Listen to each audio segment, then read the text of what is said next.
अस्सलाम वालेकुम बेटा। आज हम केमिकल इक्विलिब्रियम का पहला जो लेक्चर था वो तो आपने कंप्लीट कर लिया कि केमिकल इक्विलिब्रियम क्या है और इक्विलिब्रियम सिस्टम किस तरह एस्टेब्लिश होता है।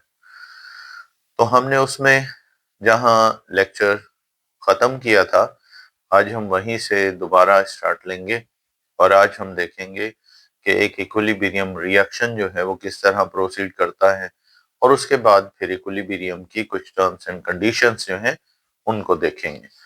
तो अब यहाँ पर हम आज शुरुआत करेंगे कि केमिकल इक्विलिब्रियम जो है वो आखिर किस तरह एस्टेब्लिश होती है। अब लेट सपोज यहाँ पर हम एक चीज उठाते हैं, number of mole reactant A के एम मोल। सपोज ये उठा लिए रिएक्टेंट ए के मोल, ठीक है। या फिर मैं ऐसा करता हूं, ये हाइड्रोजन लिया और उसके बाद क्लोरीन लिया। अब इनका रिएक्शन आपस में होगा और ये क्या बनाएंगे, HCl। तो हर केमिकल रिएक्शन की जो लेफ्ट साइड होती है वो रिएक्टेंट्स पर मुश्तमिल होती है और उसकी राइट हैंड साइड जो होती है वो प्रोडक्ट्स पर मुश्तमिल होती है। अब जब हम ये कहें कि भाई लेट सपोज मैं इसके उठाता हूं टोटल दोनों के 10 मोल्स, ठीक है। 10 मोल्स में उठा रहा हूं और अब इनका आपस में रिएक्शन होगा और फिर ये बनेंगे।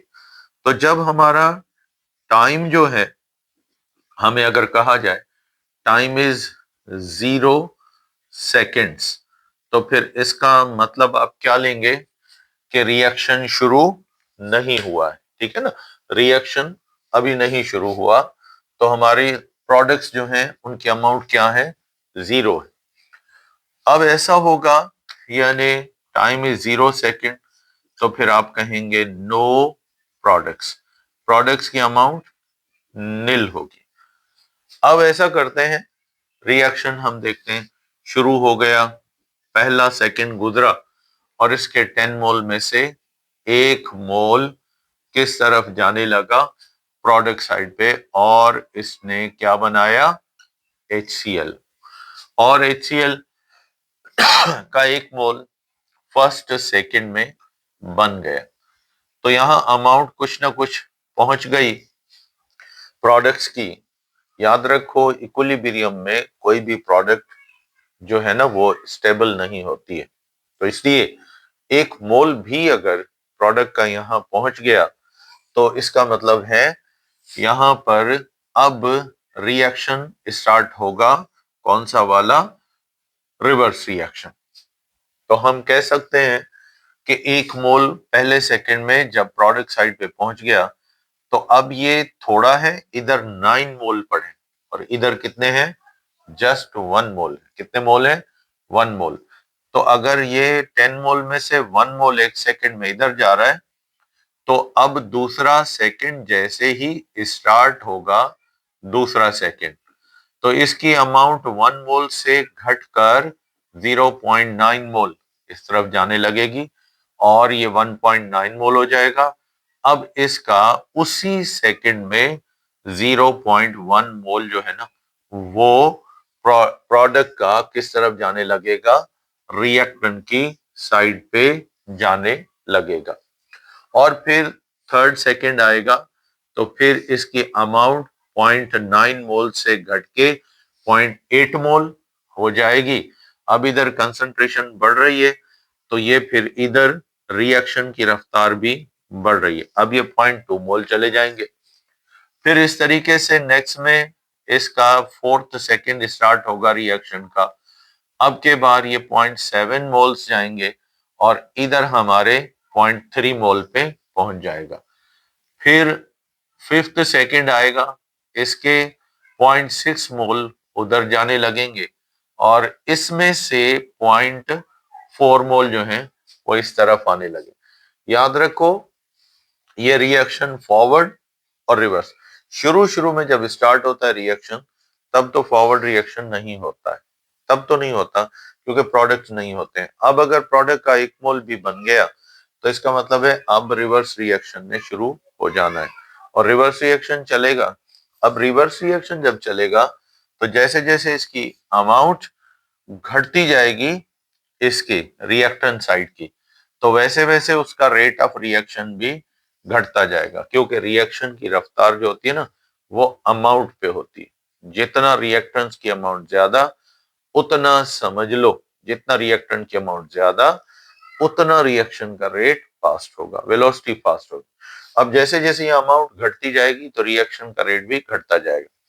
अब यही चीज इधर उलट हो जाएगी, यहाँ जैसे जैसे अमाउंट बढ़ता जाएगा, अमाउंट बढ़ता जाएगा, वैसे वैसे ये थोड़े अमाउंट से ज्यादा होता जाएगा। तो देखो इसका रिएक्शन अब रिवर्स चलना शुरू हो गया जब प्रोडक्ट थोड़े भी यहाँ पहुंच गए, और ये आहिस्ता आहिस्ता थोड़ा रेट ऑफ रिएक्शन था, अमाउंट बढ़ने लगी, कंसंट्रेशन बढ़ने लगी, अब ये और बढ़ने लगा और बढ़ने लगा। अब ये देखो ऊपर वाला रिएक्शन छठे सेकंड में इसकी अमाउंट कहाँ पहुंचती है, सिर्फ 0.5 मोल्स पे, क्योंकि इधर घट रहा है और इसकी अमाउंट यहाँ बढ़ गई है तो ये 0.5 मोल पे पहुंच गया। अब आप देख सकते हैं ठीक 6 सेकंड में, छठे सेकंड जितना अमाउंट किस तरफ जा रहा है, प्रोडक्ट साइड पे जा रहा है, यानी फॉरवर्ड डायरेक्शन में जा रहा है, उतना ही अमाउंट रिवर्स डायरेक्शन में या बैकवर्ड डायरेक्शन में जा रहा है, बैकवर्ड रिएक्शन। तो इस टाइम पर अब दोनों तरफ क्या हो गया, ऑलमोस्ट अमाउंट कितनी भी हो, लेकिन एक बात हो गई कि ये रिएक्शन पहले फास्ट था, घटते घटते 0.5 मोल पर सेकेंड पे आ गया। ये जीरो था रिवर्स रिएक्शन, प्रोडक्ट थे ही नहीं। अब वक्त गुजरता गया, प्रोडक्ट बनते गए बनते गए बनते गए और रिएक्शन रिवर्स चलना शुरू हो गया, बढ़ना शुरू हो गया। और इस टाइम पर जहां दोनों तरफ अब रेट ऑफ रिएक्शन बराबर हो गया, हम कहेंगे अब इक्विलिब्रियम एस्टेब्लिश हो गया है। तो ये इक्विलिब्रियम का उसूल है और इक्विलिब्रियम बिल्कुल इसी तरीके से क्या करता है, ये बढ़ता रहता है। पहले रिएक्टेंस ज्यादा होते हैं तो फॉरवर्ड रिएक्शन तेज रफ्तारी से चलता है, फिर आहिस्ता आहिस्ता रिएक्टेंस कम होते जाते हैं और प्रोडक्ट्स बढ़ने लगते हैं। तो फिर प्रोडक्ट भी क्योंकि अनस्टेबल बनते हैं तो ये फिर रिएक्टेंट्स में चेंज होना शुरू हो जाते हैं, लेकिन इनकी रफ्तार आहिस्ता आहिस्ता से रिवर्स रिएक्शन की बढ़ती जाती है, बढ़ती जाती है, प्रोडक्ट बढ़ते जाते हैं। फिर एक वक्त आता है रिवर्स फॉरवर्ड रिएक्शन घट के स्लो हो जाता है और रिवर्स जो है वो बढ़ के थोड़ा फास्ट होके दोनों एक जगह जाके ये इक्वल रेट पे पहुंच जाते हैं। अब यहाँ पर हम कह सकते हैं कि रिएक्शन एक इक्विलिब्रियम पॉइंट पे पहुंच गया। अब दोनों की रफ्तार क्या होगी, वो सेम हो जाएगी। तब हम कहेंगे कि एक इक्विलिब्रियम इस्टेब्लिश हो गया। तो इक्विलिब्रियम अब जो है केमिकल रिएक्शन का, ये ऐसा नहीं है कि रुक जाएगा, दोनों रिएक्शन चलेंगे इक्वल वेलोसिटी से, यानी पर सेकंड जितने मोल प्रोडक्ट में से रिएक्टेंट की तरफ जाएंगे उतने मोल पर सेकंड रिएक्टेंट से प्रोडक्ट और प्रोडक्ट के रिएक्टेंट्स में जाएंगे। तो नेट चेंज हमें यहाँ जीरो मिलेगी। पर इतना हमने देख लिया कि हमेशा केमिकल इक्विलिब्रियम जो है, इसका ये पॉइंट याद रखना है कि जब ये रिएक्शन चलते हैं, केमिकल इक्विलिब्रियम चलता है, तो हम कहते हैं ये असल में क्या है, ये एक डायनामिक यानी हरकत वाला क्या होता है, रिएक्शन। आम इक्विलिब्रियम में क्या होता है, आपने पढ़ा है, जो चीज रेस्ट में पड़ी है, इधर उधर मूव नहीं करी, हम कहेंगे इक्विलिब्रियम। आम चीजों का इक्विलिब्रियम रेस्ट में होता है, लेकिन ये क्या है, ये दोनों रिएक्शन चल रहे हैं, तो इसलिए चलते रहना, मूव करते रहना, इसको बोलते हैं डायनामिक, यानी ये हरकत में होते हैं। सही। दूसरी बात कि केमिकल इक्विलिब्रियम तब तक चल सकता है, यानी chemical equilibrium can be can be established, यानी ये चल सकता है कब तक, एट कांस्टेंट, एक चीज याद रखनी है, कांस्टेंट टेम्परेचर। एक तो टेम्परेचर जो है रिएक्शन का टेम्परेचर एंड प्रेशर, रिएक्शन का टेम्परेचर और रिएक्शन का प्रेशर, ये दोनों कांस्टेंट रखो तो ये प्रोसेस चलता रहेगा, कभी नहीं रुकेगा। उसके बाद दूसरी बात ये है कि chemical equilibrium runs in a closed system, यानी केमिकल इक्विलिब्रियम रिएक्शन जो है वो हमेशा रन करते हैं ओपन सिस्टम में नहीं करते हैं। कौन से सिस्टम में करते हैं? क्लोज्ड सिस्टम में करते हैं।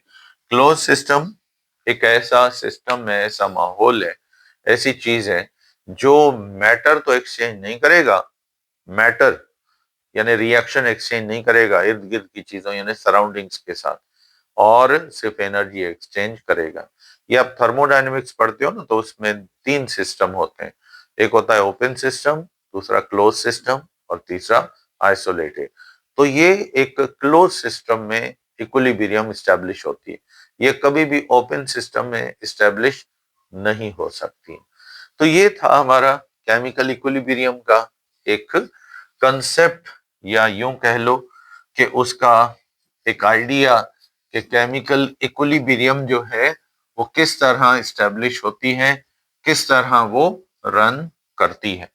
अब हम इसी केमिकल इक्विलिब्रियम में इस तरफ ग्राफ जब हम बनाएंगे तो हम इस ग्राफ में इस तरफ लेते हैं क्या, टाइम को सेकेंड्स में, 1 2 3 4 5 6 7 ये ले लिया, तो टाइम लेते हैं सेकेंड्स में, और इस तरफ लेते हैं कंसंट्रेशन।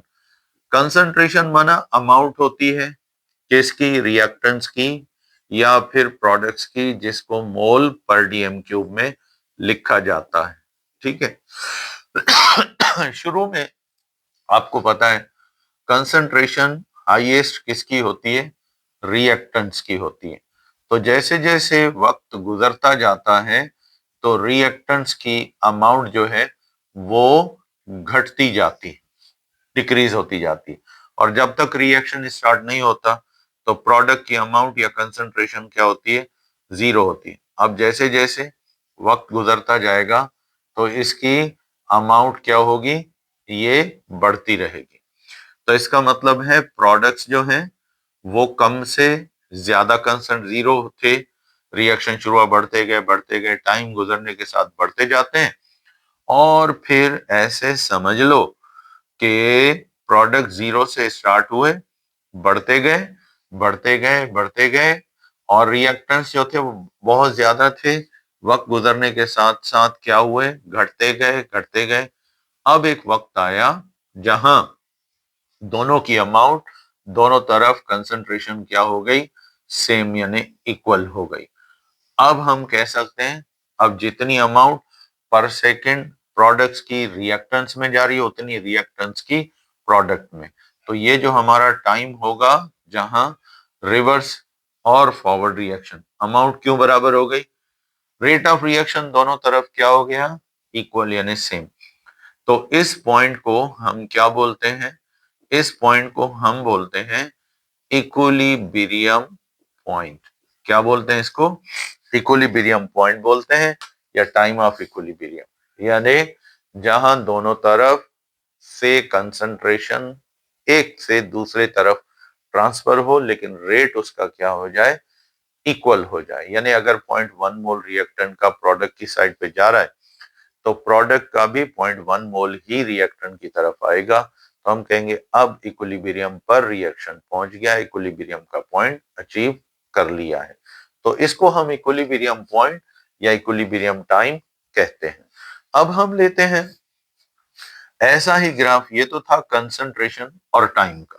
अब हम लेते हैं एक ऐसा ही ग्राफ जो कि हमें दिया गया है रेट ऑफ रिएक्शन के लिए। यानी यहां पर अगर हम रेट ऑफ रिएक्शन की बात करें तो उस एतबार से ग्राफ अगर बनाएं तो इस तरफ हम लेते हैं रेट ऑफ रिएक्शन यानी कंसंट्रेशन का चेंज जो है रिएक्शन के दौरान, ये किस तरह चलेगा, और इस तरफ हम लेते हैं किस चीज को, टाइम को, इस तरफ लेते हैं टाइम को, और टाइम होगा किसमें, सेकंड्स में, और इधर हम लेते हैं किसको, कंसंट्रेशन को। 0 1 2 3 4 5 7 8 9 10 11, और इधर 1 2 3 4 5, ये होगा मोल्स पर सेकेंड में। ठीक है, मोल्स जो चेंज होंगे, रेट ऑफ रिएक्शन। शुरू में सिर्फ कौन सा रिएक्शन चलता है, फॉरवर्ड रिएक्शन। तो पहले फॉरवर्ड रिएक्शन तेजी से चलता है, और अमाउंट किसकी, रिएक्टेंट्स की बहुत ज्यादा अमाउंट किस तरफ जाने लगती है, प्रोडक्ट्स में जाने लगती है, प्रोडक्ट साइड पे जाने लगती है। तो ये है फॉरवर्ड रिएक्शन। और जैसे ही कुछ अमाउंट प्रोडक्ट साइड पे पहुंच जाती है, तो कौन सा रिएक्शन स्टार्ट हो जाता है, रिवर्स रिएक्शन, प्रोडक्ट्स में से। तो फॉरवर्ड रिएक्शन घटते घटते एक वक्त आता है, क्या हो जाता है, ये कम हो जाता है, फॉरवर्ड रिएक्शन ये घटकर बहुत कम लेवल पर आ जाता है, स्लो होने लगता है। और ये रिवर्स रिएक्शन यानी जब प्रोडक्ट किस में चेंज होने लगते हैं, रिएक्टेंट्स में। तो शुरू में ये बिल्कुल जीरो रेट होता है, Aahista Aahista reverse reaction, reverse वाला या फिर बैकवर्ड रिएक्शन जो है, इसका रेट जीरो से बढ़ने लगता है।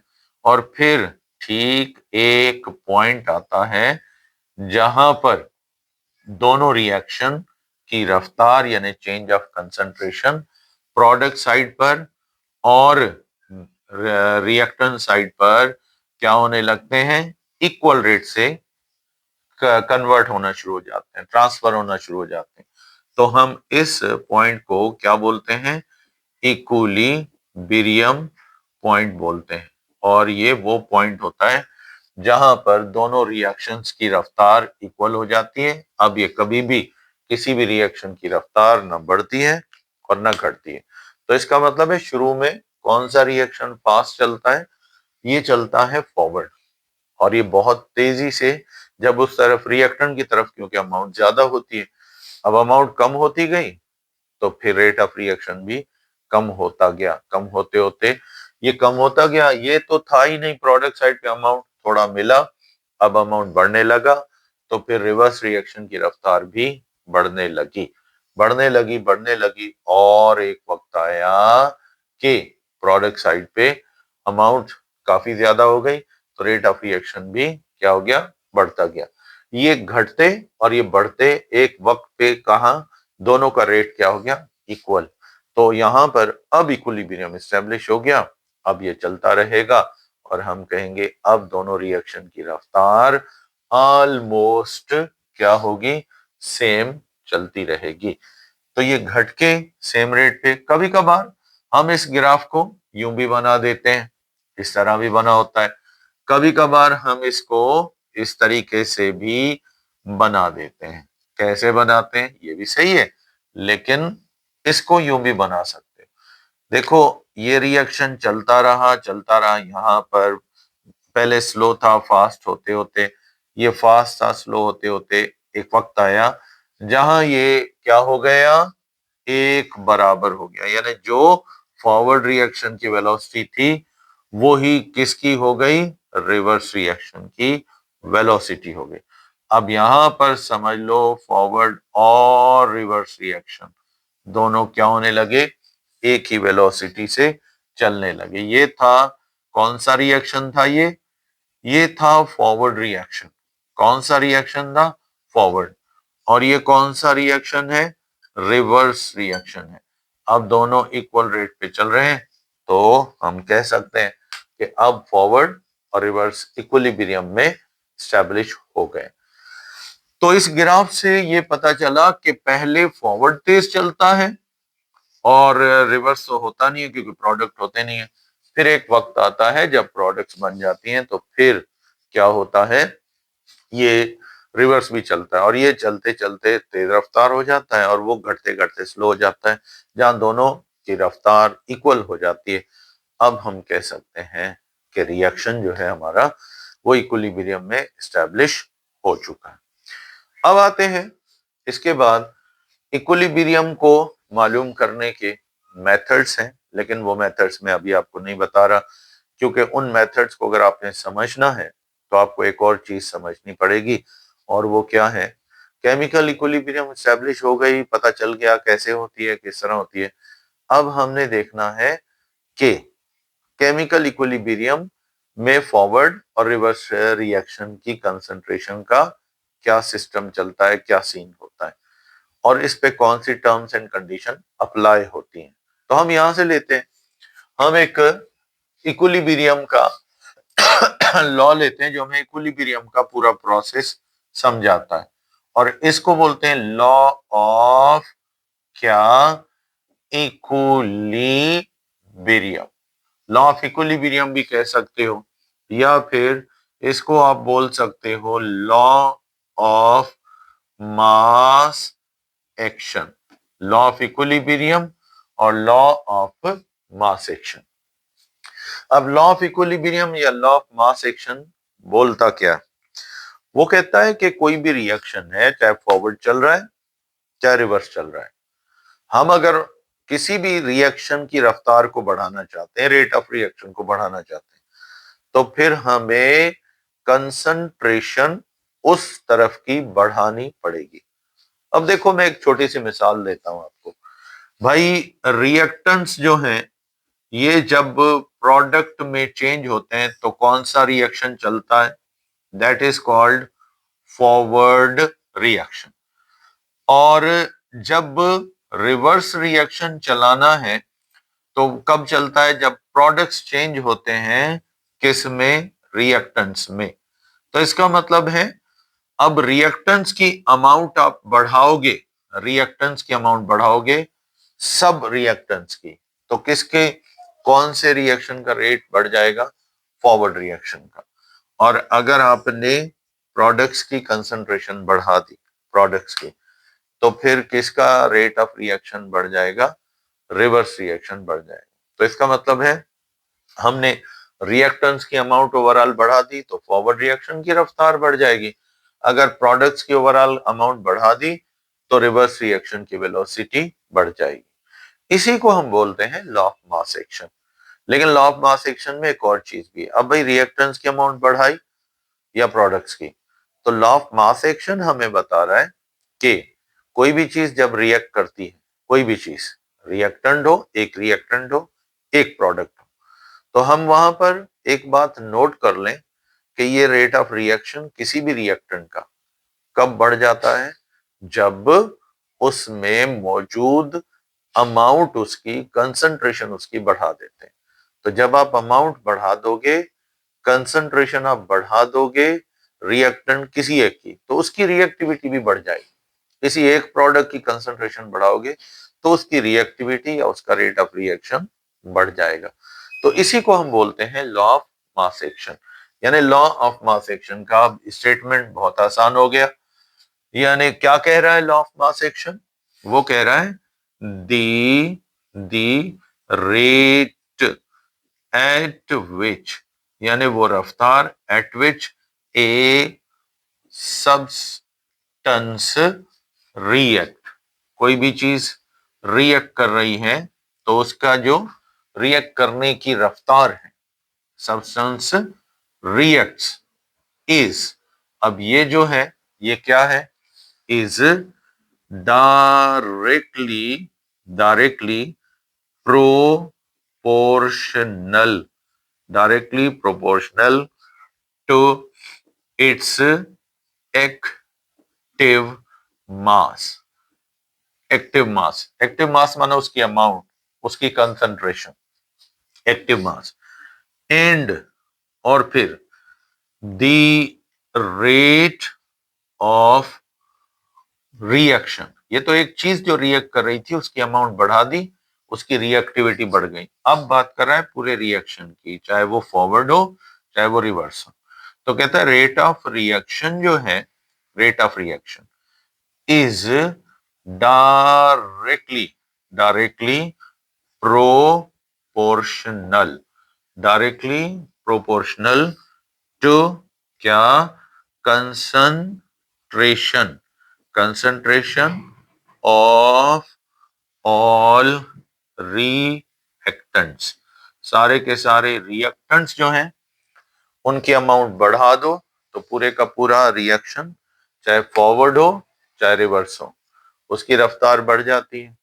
अगर किसी एक रिएक्टेंट की कंसंट्रेशन बढ़ाते हो तो सिर्फ उसकी एक रिएक्टेंट की रिएक्टिविटी बढ़ती है।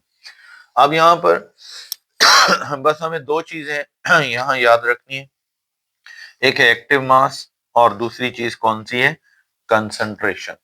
तो ये एक्टिव मास क्या है और कंसंट्रेशन जिसको आप बोल रहे हो ये क्या है, ये दोनों चीजें एक ही जैसी हैं, नाम अलग अलग, ठीक है ना, चीजें बिल्कुल सेम एक ही जैसी हैं। तो हम आमतौर पर टर्म इस्तेमाल करते हैं कौन सा, एक्टिव मास, या फिर टर्म इस्तेमाल करते हैं कंसंट्रेशन, एक्टिव मास और कंसंट्रेशन। तो ये एक्टिव मास या कंसंट्रेशन क्या होती है, यानी ये असल में अमाउंट होती है किसकी, ऑफ रिएक्टेंट, किसी एक रिएक्टेंट की, और प्रोडक्ट ज्यादा है तो फिर ज्यादा कंसंट्रेशन होगी, प्रोडक्ट जो कि हम उठाते किस में है, एक्सप्रेस्ड, एक्सप्रेस्ड इन किस में, ग्राम्स, यानी हमने किसी एक रिएक्टेंट या किसी एक प्रोडक्ट की अमाउंट किस में उठाई है, एक्सप्रेस इन ग्राम्स के बजाय हम इसमें लिखते हैं मोल पर डीएम क्यूब, या अगर आप कहें तो मैं इसको और आसान कर देता हूं, यहां लिख देता हूं भाई इन मोल्स पर डीएम क्यूब, ठीक है, आसान हो गया, सिंपल हो गया, मोल पर डीएम क्यूब। तो ये है हमारा यूनिट, यानी कंसंट्रेशन जब भी कैलकुलेट होगी, अमाउंट होगी किसी रिएक्टेंट की, किसी प्रोडक्ट की, तो इसका यूनिट क्या होगा, मोल पर डीएम क्यूब होगा। तो इसी को फिर हम कंसंट्रेशन रिएक्टेंट्स की बोलेंगे या कंसंट्रेशन प्रोडक्ट्स की बोलेंगे। तो कोई भी चीज जब रिएक्ट करेगी, जितनी उसकी अमाउंट ज्यादा होगी उतना उसकी रिएक्टिविटी ज्यादा होगी, जितना उसकी कंसंट्रेशन कम होगी उतना उसकी रिएक्टिविटी कम होगी। और पूरा रेट ऑफ रिएक्शन जो है वो तब फास्ट होगा जब सब रिएक्टेंट्स की अमाउंट क्या बढ़ाएंगे, एक साथ ज्यादा कर देंगे, और तब ये रेट ऑफ रिएक्शन स्लो होगा जब सारे रिएक्टेंट्स की अमाउंट को कम कर देंगे। तो अब इसका हम एक्सप्रेशन बनाते हैं और इसी से फिर हम रिलेशंस भी बनाते हैं, डिफरेंट होते हैं। तो यहीं से हम शुरुआत करते हैं। अब लेट सपोज आपको कोई भी रिएक्शन मिलता है तो हम ऐसा करते हैं, एम मोल्स उठाते हैं रिएक्टेंट ए के और एन मोल उठाते हैं रिएक्टेंट बी के। अब ये आपस में रिएक्ट करते हैं और ये बनाते हैं एक्स मोल प्रोडक्ट सी के और वाई मोल प्रोडक्ट डी के।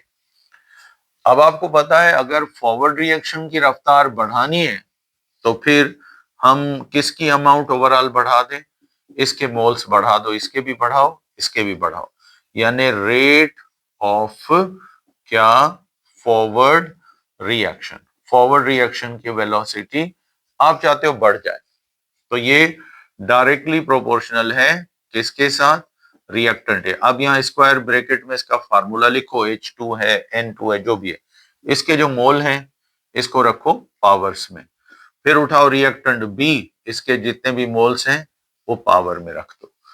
तो rate of forward reaction directly proportional है कंसंट्रेशन ऑफ ए यानी उसके मोल पर डीएम क्यूब और बी के मोल पर डीएम क्यूब। अब साइन ऑफ प्रोपोर्शनलिटी को हटा देते हैं तो हम क्या लिखेंगे, रेट ऑफ क्या, forward reaction, rate of forward reaction जो होगा इज इक्वल टू, यहां कोई ना कोई साइन ऑफ प्रोपोर्शनलिटी हटाओगे तो यहाँ कांस्टेंट तो रखोगे, तो ये के एफ रख दिया हमने, इसको कहते हैं फॉरवर्ड रेट कांस्टेंट, यानी कांस्टेंट रेट ऑफ रिएक्शन जहां टेम्परेचर और प्रेशर कांस्टेंट होते हैं। तो ये है मोल ए के और ये मोल हैं बी के। ठीक, अब हम चाहते हैं कि भाई रिवर्स रिएक्शन जो है प्रोडक्ट रिएक्टेंस में चेंज हो, तो हम इसकी रफ्तार बढ़ाना चाहते हैं। तो अब हमें क्या करना पड़ेगा, अब हमें अमाउंट प्रोडक्ट्स की बढ़ानी पड़ेगी। तो यहां पे लिख सकते हैं हम कि रेट ऑफ क्या, reverse, rate of reverse reaction जो है ये डायरेक्टली प्रोपोर्शनल है कंसंट्रेशन प्रोडक्ट डी की फार्मूला इसके मोल पावर्स में, और डी के प्रोडक्ट और इसका पावर में वाई। अब साइन ऑफ प्रोपोर्शनलिटी को खत्म करो तो क्या लगाओगे, रेट ऑफ क्या, reverse, rate of reverse reaction. तो रेट ऑफ रिवर्स रिएक्शन जो है ये इज इक्वल टू कोई ना कोई कांस्टेंट तो रखेंगे ना, तो यहां रखते हैं के बी, बैकवर्ड रिएक्शन की रफ्तार। तो प्रोडक्ट सी के एक्स मोल और प्रोडक्ट डी के वाई मोल्स के साथ। पर आप लोग इतना तो जानते हो ना कि इक्विलिब्रियम जब इस्टेब्लिश हो जाती है, इक्विलिब्रियम क्या हो जाती है, इस्टेब्लिश हो जाती है, तो फिर हम ये तो कह देते हैं ना कि यहाँ जो रेट ऑफ फॉरवर्ड रिएक्शन है वही रेट ऑफ रिवर्स रिएक्शन है। तो इसलिए ये रिएक्शन फॉरवर्ड और रिवर्स क्या हो जाएगा, बराबर। तो हम यहां लिख सकते हैं एट इक्विलिब्रियम। अब हम लेते हैं इक्विलिब्रियम जब स्टैब्लिश हो जाती है, तो फिर हमें इतना तो पता ही है कि एट इक्विलिब्रियम यानी जब रिएक्शन इक्विलिब्रियम पर पहुंचता है तो यहां पर रेट ऑफ क्या, फॉरवर्ड रिएक्शन, फॉरवर्ड रिएक्शन की रफ्तार बराबर हो जाती है किसके, रेट ऑफ क्या, रिवर्स रिएक्शन के। फॉरवर्ड रिएक्शन और रिवर्स रिएक्शन दोनों इक्वल। चलो अब वैल्यूज पुट करते हैं इस स्टेटमेंट में और फिर देखते हैं कि भाई क्या बनता है।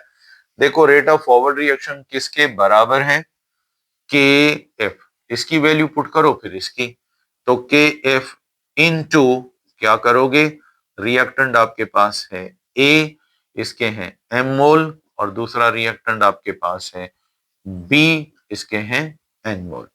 अच्छा, उसके बाद रिवर्स रिएक्शन किसके बराबर है, के बी, रिवर्स रेट कांस्टेंट, और कंसंट्रेशन रिएक्टेंट सी के एम मोल और सॉरी एक्स मोल क्योंकि प्रोडक्ट है, और उसके बाद डी के कितने मोल हैं, वाई मोल। तो एक्स और वाई, एम और एन, ये रिएक्टेंट और प्रोडक्ट के क्या जाहिर कर रहा है, नंबर ऑफ मोल्स को ये एक्सप्रेस कर रहा है। ठीक, तो अब क्या करते हैं, रेट कांस्टेंट एक तरफ रख देते हैं, कंसंट्रेशन एक तरफ, तो के बी इस तरफ लेकर आते हैं, तो ये बन जाता है के एफ, के बी यहाँ इनटू में है, इस तरफ चला जाएगा अपॉन में, के बी इज इक्वल टू क्या हो जाएगा, ऊपर रखेंगे प्रोडक्ट सी ओवर एक्स और उसके बाद प्रोडक्ट डी ओवर वाई। अब अपॉन में हम रखेंगे रिएक्टेंट ए ओवर एम और रिएक्टेंट बी ओवर एन। ये जो आपका अभी फॉरवर्ड रिएक्शन है और रिवर्स रिएक्शन है, लाजमन इसका कोई ना कोई रेट तो होगा ना। अब देखो ये प्रोडक्ट की कंसंट्रेशन ऊपर रखो न्यूमरेटर में और रिएक्टेंट की कंसंट्रेशन डिनोमिनेटर में, ठीक है, डिनोमिनेटर में, और बना लो एक्सप्रेशन। अब ये एक्सप्रेशन तो बन गया। ऐसा करते हैं, जो भी फॉरवर्ड रेट कांस्टेंट की वैल्यू है और जो भी रिवर्स कांस्टेंट की रेट की वैल्यू है उसको डिवाइड करके एक नई वैल्यू आंसर तो मिलेगा ही। अब इस आंसर को हम क्या नाम देते हैं, के सी। अब के सी क्या है, ये दोनों रिएक्शन के रेट कांस्टेंट का क्या है, रेशो है, और इसको बोलते हैं इक्विलिब्रियम रेट कांस्टेंट या फिर इसको बोलते हैं इक्विलिब्रियम कांस्टेंट। क्या बोलते हैं? Equilibrium constant. तो अब हमारे पास एक्सप्रेशन बन गया K C is equal to product C over X into product D over Y और अपॉन में रिएक्टेंट ए इंटू एम और फिर रिएक्टेंट बी इंटू एन। तो ये कंसंट्रेशन, इस एक्सप्रेशन को हम क्या बोलेंगे? इस एक्सप्रेशन को हम कहते हैं इक्विलिब्रियम रेट कांस्टेंट एक्सप्रेशन। यानी ये जो है इक्विलिब्रियम रेट कांस्टेंट क्या है? एक्सप्रेशन है। यानी ये एक्सप्रेशन या इक्वेशन बता रही है कि ये केसी रेशो है किसका? फॉरवर्ड और रिवर्स रिएक्शन के कंसंट्रेशन का रेशो जो इक्विलिब्रियम के टाइम बनता है, तो वो क्या कहलाता है? इक्विलिब्रियम कांस्टेंट कहलाता है। और इस पोजीशन पर रिएक्टेंट्स और प्रोडक्ट इक्वल रेट से रिएक्ट करने लगते हैं आपस में, तभी इक्विलिब्रियम एस्टेब्लिश होती है। अब ये जो ये कांस्टेंट एक्सप्रेशंस होते हैं, ये मुख्तलिफ होते हैं, ये मुख्तलिफ होते हैं। और ये मैं आपको अभी इनके, ये डिपेंड करता है इक्विलिब्रियम कांस्टेंट्स पर कि हम इक्विलिब्रियम कांस्टेंट्स कौन कौन से उठा रहे हैं।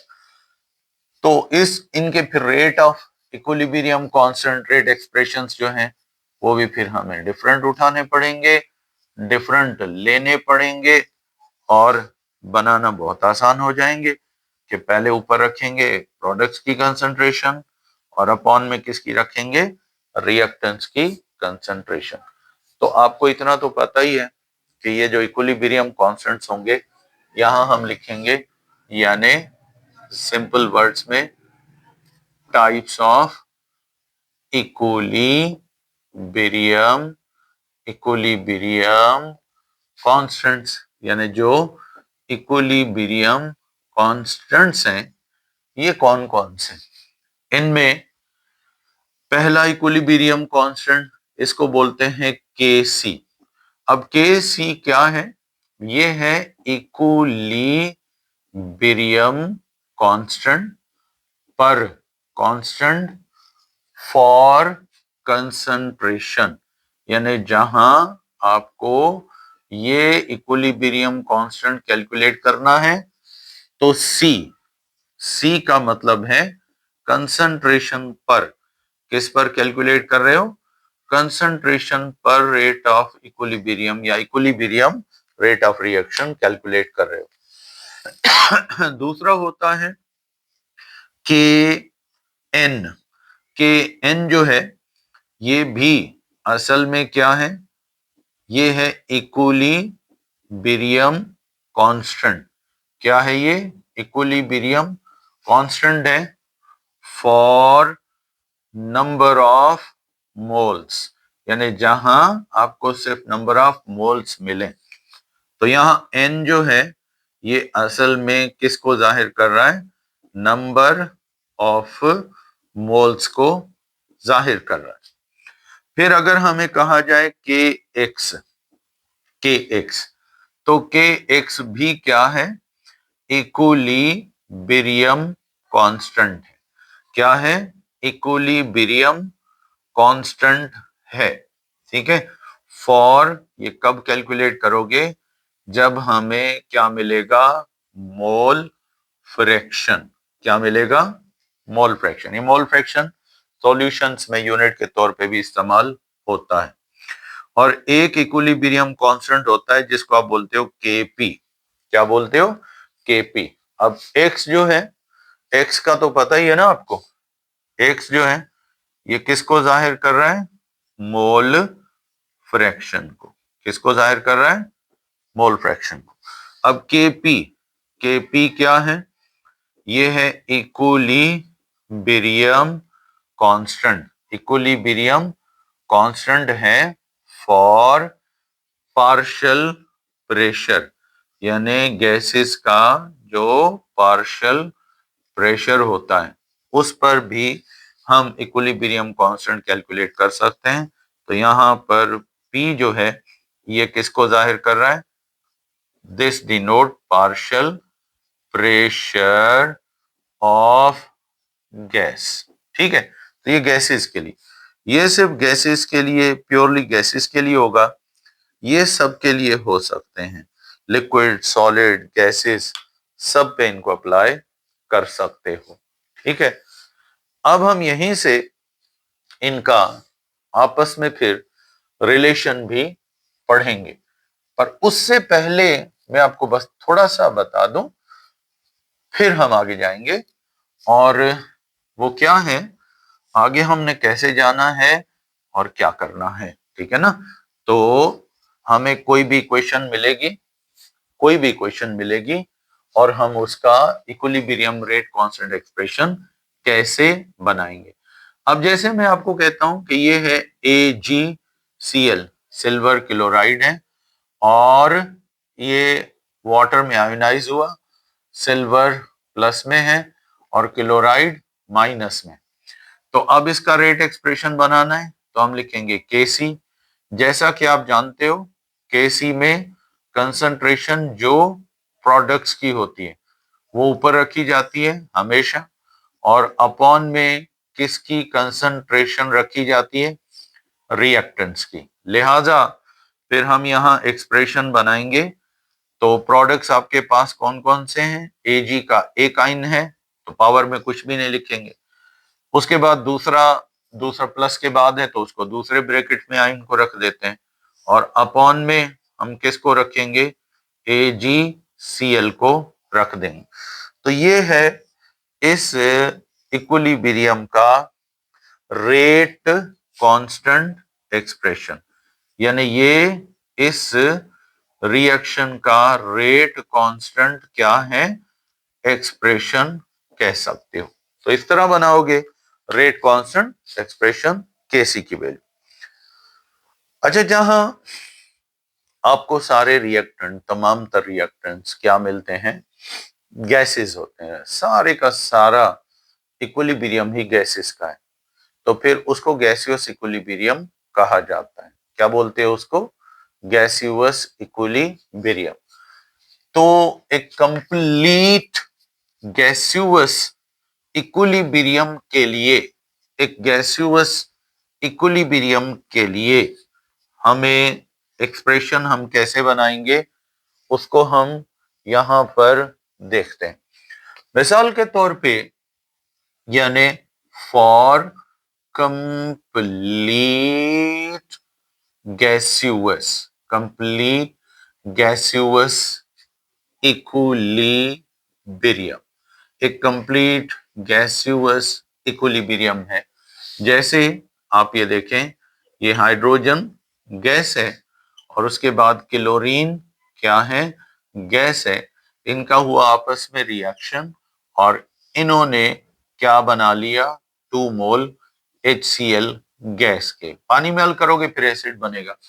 तो अब इसका Kc भी बना सकते हो, Kp भी, क्योंकि इक्विलिब्रियम कांस्टेंट गैसेस का उनके प्रेशर से भी डायरेक्टली प्रोपोर्शनल होता है, पार्शियल प्रेशर से। तो इनका अगर हम Kp निकालना चाहते हैं तो फिर कंसंट्रेशन नहीं मिली होगी, हर गैस का क्या मिलेगा? Partial pressure. क्या मिलेगा? Partial pressure. तरीका वही है, पहले यहां लिखेंगे कैपिटल P, पार्शियल प्रेशर किसका? HCl का। प्रोडक्ट है, ऊपर रखेंगे, मोल कितने हैं? 2, ऊपर रखेंगे जितने भी मोल हैं।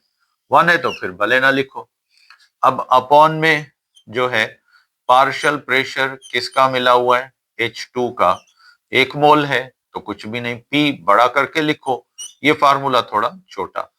फिर दूसरा रिएक्टेंट कौन है? क्लोरीन, इसका भी पार्शियल प्रेशर मिलेगा तो ये यूं रखेंगे। अब ये है रेट एक्सप्रेशन किसका? इक्विलिब्रियम कांस्टेंट रेट एक्सप्रेशन है जब हमें गैसेस का क्या मिलता है? पार्शियल प्रेशर मिलता है। तो फिर इक्वेशन हम इस तरीके से बना सकते हैं। अब हमें अगर रेट एक्सप्रेशन किस पे कैलकुलेट करना है? Mole fraction. किस पे कैलकुलेट करना चाहते हो?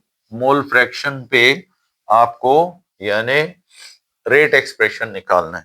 यानी फॉर क्या? यानी for only mole fraction equilibrium, जहां हमें मोल फ्रैक्शन यानी एक्स मिलता है, ठीक है, और उसमें हमें कहा जाता है कि इस इक्विलिब्रियम का रेट कांस्टेंट निकालो।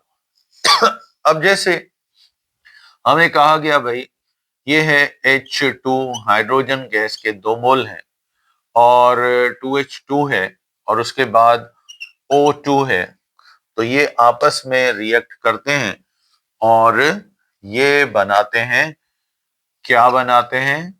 ये बनाते हैं H2O2। ये गैस थी, ये भी गैस थी, लेकिन ये क्या है? ये लिक्विड है। अब हमें मिले हुए हैं सिर्फ क्या? मोल फ्रैक्शन मिला हुआ। तो इसका एक्सप्रेशन यूं बनेगा कि x is equal to, product ऊपर रखो, फार्मूला वही तरीका, ब्रैकेट में रखो H2O2 नंबर ऑफ मोल जो भी है एक है तो बस। अब अपॉन में H2 का 1 मोल है, ठीक है। तो अब यहां सिर्फ फार्मूला लिखेंगे तो सही नहीं होगा, हमें यहां याद रखना है किस पे कैलकुलेट कर रहे हैं? मोल फ्रैक्शन पे। तो यहां पहले लिखेंगे x, x लिखकर अब छोटा H2O2 फार्मूला, मोल फ्रैक्शन किसका? H2O2 का। फिर नीचे भी x यानी मोल फ्रैक्शन, रिएक्टेंस कौन सा है? H2 का। फिर मोल फ्रैक्शन किसका है? O2 का है। तो ये रखेंगे, ये हमारा इक्विलिब्रियम रेट कांस्टेंट एक्सप्रेशन होगा जब हमें क्या मिला हुआ होगा? सिर्फ रिएक्टेंस का मोल फ्रैक्शन मिला होगा। अब हम इसी से आगे जाएंगे। अगर अगर हमें क्या मिला हुआ होता है? सिर्फ नंबर ऑफ मोल्स मिले हुए हैं, कंसंट्रेशन नहीं मिली हुई, सिर्फ नंबर ऑफ मोल्स मिले हुए हैं, कंसंट्रेशन नहीं है, मोल पर डीएम क्यूब नहीं है, ओनली डायरेक्ट हमें दे रहा है 2 मोल 3 मोल, उनका वॉल्यूम नहीं बता रहा है। तो फिर हम इक्विलिब्रियम रेट कांस्टेंट एक्सप्रेशन कैसे बनाएंगे? यानी फॉर एन इक्विलिब्रियम, एक इक्विलिब्रियम है जहां ओनली क्या है? नंबर ऑफ मोल्स क्या मिले हुए हैं? नंबर ऑफ मोल्स यानी n की वैल्यू आर प्रोवाइडेड, हमें सिर्फ नंबर ऑफ मोल्स प्रोवाइडेड हैं, बाकी कुछ भी नहीं। तो फिर क्या करें? तो फिर हम इक्विलिब्रियम कांस्टेंट कैलकुलेट करेंगे नंबर ऑफ मोल्स पर, तो लिखेंगे Kn। अब जैसे हमें यहां पर एक रिएक्शन मिलता है, किसका रिएक्शन मिलता है? हमें मिला कैल्शियम सल्फेट का, ये सॉलिड है। अब इसको हमने किस में डिसॉल्व कर दिया? वाटर में। तो ये कैल्शियम +2 में एक्वस सॉल्यूशन में है और सल्फेट का नेगेटिव आयन है, बट ये भी एक्वस सॉल्यूशन में। तो अब के एन प्रोडक्ट पहले ऊपर रखोगे, यहाँ लिखोगे नंबर ऑफ मोल किसके? कैल्शियम के, +2 के आयंस। फिर रखोगे नंबर ऑफ मोल किसके? सल्फेट के। थोड़ा सा फार्मूला नीचे हल्का सा छोटा करके लिख दो, चार्ट जो भी है यहीं पे ब्रैकेट में ही रखोगे, अपॉन में क्योंकि हम क्या रखते हैं? रिएक्टेंस रखते हैं, तो यहाँ भी नंबर ऑफ मोल आपको मिलेंगे किसके? रिएक्टेंट जो भी होगा, तो इनका रेशो निकालोगे। अब ये आपका इक्विलिब्रियम कांस्टेंट तो होगा, लेकिन ये कौन सा होगा? जहां नंबर ऑफ मोल्स हमें प्रोवाइडेड, क्या मिले हुए हमें? नंबर ऑफ मोल्स प्रोवाइडेड हैं। तो इस तरीके से आप हमेशा किसी भी इक्विलिब्रियम कांस्टेंट को कैलकुलेट कर सकते हो और ये कहलाते हैं इक्विलिब्रियम रेट कांस्टेंट एक्सप्रेशंस कहलाते हैं। और ये इक्विलिब्रियम लॉ में हम इंप्लीमेंट करते हैं और इनका आपस में आपको पता है रिलेशन भी होता है। क्या होता है इनका आपस में? रिलेशन भी होता है। तो इन केस हमें अगर मिसाल के तौर पे हमें अगर Kc की वैल्यू क्या है हमें मिली हुई है, क्या मिली हुई है, Kc की वैल्यू मिली हुई है और मालूम किसकी वैल्यू करनी है, Kp की।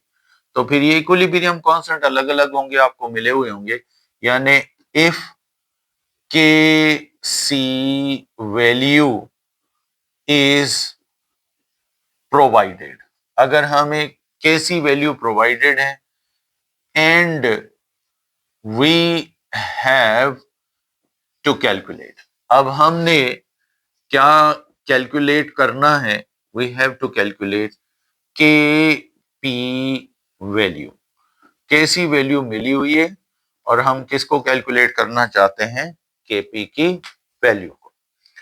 तो फिर तरीका क्या होगा, वो कहता है फार्मूला बहुत आसान है, यानी Kp इज इक्वल टू, यहां लिखोगे Kc, ठीक है, over delta n Kc into R T, Kc into R T, ये हमें फार्मूला लगाना पड़ेगा, Kc इंटू आर टी करना पड़ेगा।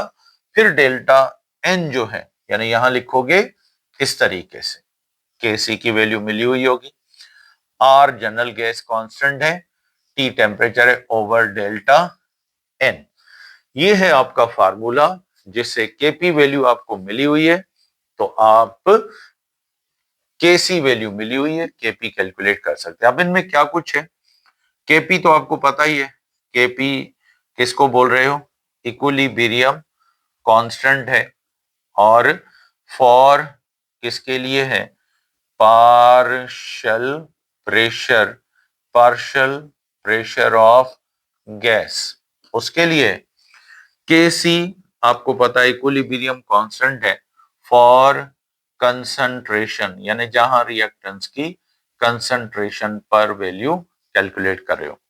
R आपको पता है कौन है, ये है जनरल गैस कांस्टेंट, क्या है ये, जनरल गैस कांस्टेंट है, और इसकी वैल्यू आमतौर पर आप लिखते हो 0.0821 और इसका यूनिट होता है ATM DM क्यूब पर मोल पर केल्विन, ये हम यूनिट यूज करते हैं।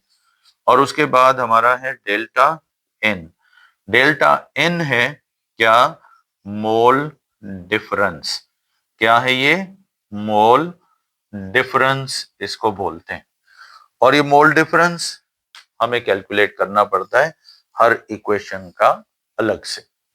अब मोल डिफरेंस यानी डेल्टा एन कैसे निकालते हैं, फार्मूला तो बाद में लगाया जाता है। तो मोल डिफरेंस जो है ये आप कैसे कैलकुलेट करते हो, मोल डिफरेंस कैसे कैलकुलेट करोगे, मैं आपको फार्मूला बता रहा हूं और इसको नोट करना, यानी डेल्टा एन यानी मोल डिफरेंस, ये इस तरह कैलकुलेट होता है, नंबर ऑफ मोल्स ऑफ क्या, प्रोडक्ट्स, टोटल प्रोडक्ट्स के कितने मोल्स हैं, total number of moles of products, उसमें से माइनस कर लो क्या, टोटल मोल्स ऑफ किसके, रिएक्टेंट्स के, किसके माइनस कर लो, रिएक्टेंट्स के, तो हमें क्या मिल जाता है, मोल डिफरेंस मिल जाता है, और ये इक्वेशन मिलेगी तभी कैलकुलेट कर सकते हो। अब जैसे हमें इक्वेशन मिली N2 3H2 और फिर हमें कहा गया 2NH3, अब यहां आपको कहा भाई इस रिएक्शन का मोल डिफरेंस बताओ, तो मोल डिफरेंस में ये प्रोडक्ट साइड है हमारी और ये रिएक्टेंट साइड, तो प्रोडक्ट साइड पे टोटल मोल सारे प्रोडक्ट्स के कितने हैं, 2 मोल, रिएक्टेंट के 3 ये हैं, एक इसका है, तो टोटल है 4, तो हमारा आंसर कितना आ रहा है, -2 आ रहा है। तो यहां डेल्टा n -2 क्यों आया, क्योंकि इसके 2 मोल थे, इनके 4 थे, तो इसलिए आंसर प्रोडक्ट में से प्रोडक्ट के कम थे, रिएक्टेंट के ज्यादा थे। तो जब मोल प्रोडक्ट साइड पे कम होते हैं तो इसकी वैल्यू नेगेटिव आती है, जब आमतौर पर रिएक्टेंट साइड पे मोल कम होते हैं तो फिर इसकी वैल्यू पॉजिटिव आती है, और अगर दोनों तरफ मोल्स क्या होते हैं, इक्वल होते हैं, फिर इसकी वैल्यू 0 आती है। अब जैसे हमें कहा गया H2 और I2 is equal to 2HI, तो इसका अगर n डेल्टा n निकालते हैं, क्या निकालते हैं, डेल्टा n निकालते हैं, तो प्रोडक्ट के 2 मोल, रिएक्टेंट के भी 2, आंसर आपका कितना आया, 0 आ गया। और इन केस हमें अगर कहा गया कि भाई मिसाल के तौर पे 2 मोल सल्फर ट्राइऑक्साइड के थे, ब्रेक हुए और 2 मोल बने सल्फर डाइऑक्साइड के, और 1 मोल किसका बना, ऑक्सीजन का। नजर आ रहा है आपको जी? तो इसका मतलब है 2 और 1 कितने हो गए, अब डेल्टा एन इसका निकालते हैं। 3 मोल इसके हैं प्रोडक्ट के, और 2 मोल किसके हैं, रिएक्टेंट्स के। तो डेल्टा एन की वैल्यू देखो 1 आ रही है। क्या आ रही है, 1 आ रही है। तो इस तरीके से हम डेल्टा एन जो है वो कैलकुलेट करते हैं। तो ये किसी भी रिएक्शन में प्रोडक्ट के मोल में से किसको माइनस कर लो, रिएक्टेंट्स के मोल्स को माइनस कर लो, तो आपको किसकी वैल्यू मिल जाती है, डेल्टा एन की वैल्यू मिल जाती है। अब जैसा कि हम इस पे हमें प्रॉब्लम भी दे सकते हैं, तो हम इनको किस तरह से इस इक्वेशन को हम इंप्लीमेंट करेंगे और फिर हम कैलकुलेट करेंगे। तो हम यहां पर लेते हैं, लेट सपोज हमें कहा गया कि फॉर ए रिएक्शन, यानी एक इक्विलिब्रियम का रिएक्शन था। कौन सा वाला रिएक्शन था, वो कहता है H2I2 is equal to 2HI। ये था, कहता है कि एट 200 डिग्री सेंटीग्रेड, जब इस रिएक्शन को 200 डिग्री पर चलाया गया, द वैल्यू ऑफ क्या, के सी वॉज, के सी की वैल्यू इस इक्विलिब्रियम रिएक्शन की 200 डिग्री पर हासिल की गई, ठीक है, हासिल की गई, वॉज 1.2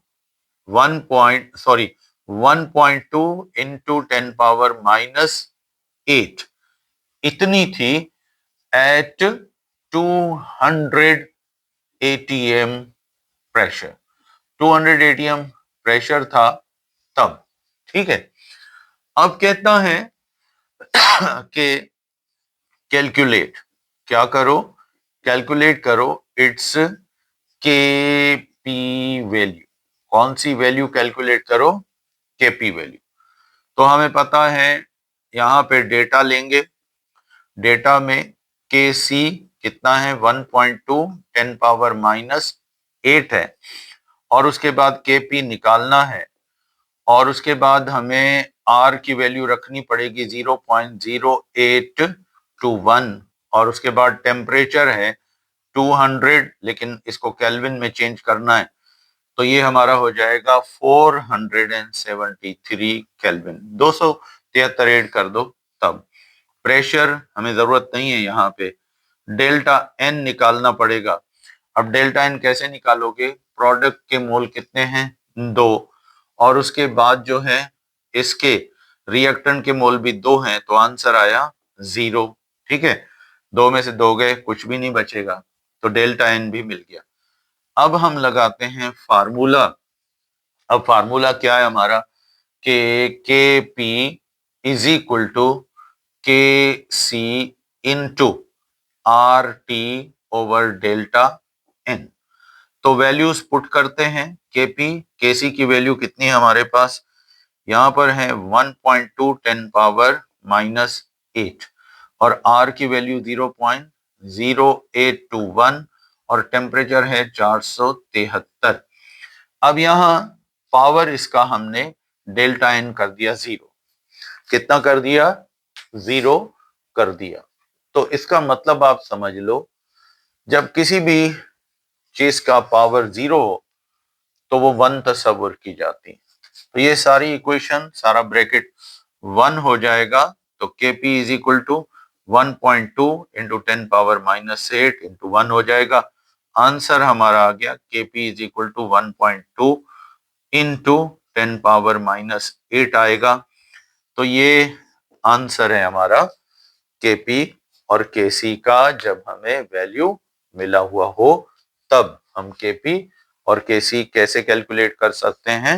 ये इनका रिलेशन इस तरीके से चलता है। तो डेल्टा एन जहां 0 हो जाए तो बस Kp इज इक्वल टू कर दो किसके, Kc के। Kp को क्या कर दो, Kc के बराबर कर दो। ठीक है, तो ये हमेशा रूल चलते रहेंगे, हम इनको भी कैलकुलेट करते रहेंगे। याद रखना, अगर अगर आपको कहा जाए if delta n is equal to 0 है तो फिर समझ लो Kp और Kc की वैल्यू सेम आएंगी। एक की मिली हुई है तो दूसरे की उतनी ही आएगी जितनी हमारे पास असल वैल्यू थी। अब अगर इन केस डेल्टा एन क्या है, डेल्टा एन हमारा 1 2 3 4 5 जो भी है, तो फिर ये जो है यानी ग्रेटर देन 0। अब डेल्टा एन की वैल्यू क्या है, ग्रेटर देन 0 है। तो फिर याद रखो आपको हमेशा क्या मिलेगा, Kp की वैल्यू लार्ज मिलेगी किससे, Kc से। कैसे मिलेगी, Kc से लार्ज मिलेगी। और अगर इन केस नंबर 3 हम लेते हैं, डेल्टा एन जो है वो नेगेटिव वैल्यू है, यानी ये जो है लेस देन 0 है, नेगेटिव है, तो फिर Kc की वैल्यू क्या होगी, ये हमेशा लार्ज होगी। और Kp की वैल्यू क्या होगी, ये उसके मुकाबले में स्मॉल होगी। ठीक है ना, तो Kp की वैल्यू उसके मुकाबले में क्या हो जाएगी, स्मॉल हो जाएगी।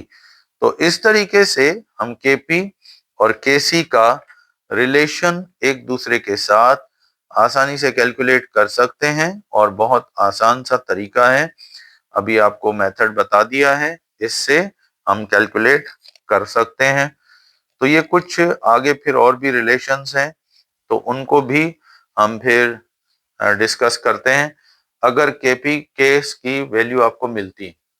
अब लेते हैं नेक्स्ट, हम अपना एक और समझ लो रिलेशन बनाएंगे कि अगर आपको किसकी वैल्यू मिलती है, अगर आपको वैल्यू Kx की मिलती है और आप Kp मालूम करना चाहते हैं, तो फिर कैसे निकालोगे, यानी Kp की वैल्यू निकालनी है, Kx आपको मिला हुआ है, तो फिर क्या कर दो, जो गैस का प्रेशर है ये जरूर मिलेगा, पार्शियल प्रेशर, ये गैस इसके लिए होगा, तो इसके ऊपर पावर क्या रख दो, डेल्टा एन।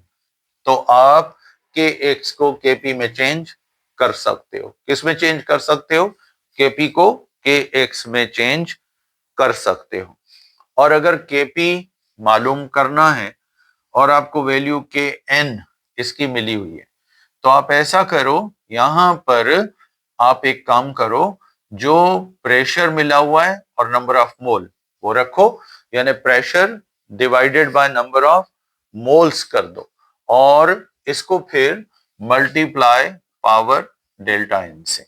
तो ये एक दूसरे में चेंज हो सकते हैं। और दूसरा तो अभी आपने पढ़ा, Kp की वैल्यू मिली हुई है, मालूम करनी है, Kc मिला हुआ है, तो आर टी ओवर क्या कर देंगे, डेल्टा एन। तो ये है इनके बेटा इक्वेशंस के कुछ रिलेशनशिप्स के जिनके थ्रू आप लोग Kp को Kc में, Kc को Kp में चेंज कर सकते हो। ये इंटर कन्वर्टेबल होते हैं एक दूसरे में। तो आज हमने लॉ ऑफ मास एक्शन में ये पढ़ा कि रिएक्टेंट्स और प्रोडक्ट्स का आपस में रिलेशन क्या है, और उसके बाद ये कैसे एक दूसरे से रिलेटेड है, इक्विलिब्रियम कॉन्सेंट्रेट एक्सप्रेशन क्या है, और हमारे यहाँ इनकी कैलकुलेशंस कैसे होती हैं। तो बहुत सारी कैलकुलेशंस और भी हैं, लेकिन हम यहाँ पर इस चैप्टर को, इस टॉपिक को हम खत्म करते हैं। तो बाकी कैलकुलेशंस के साथ फिर आएंगे नेक्स्ट टॉपिक में। तो तब तक इजाजत दें।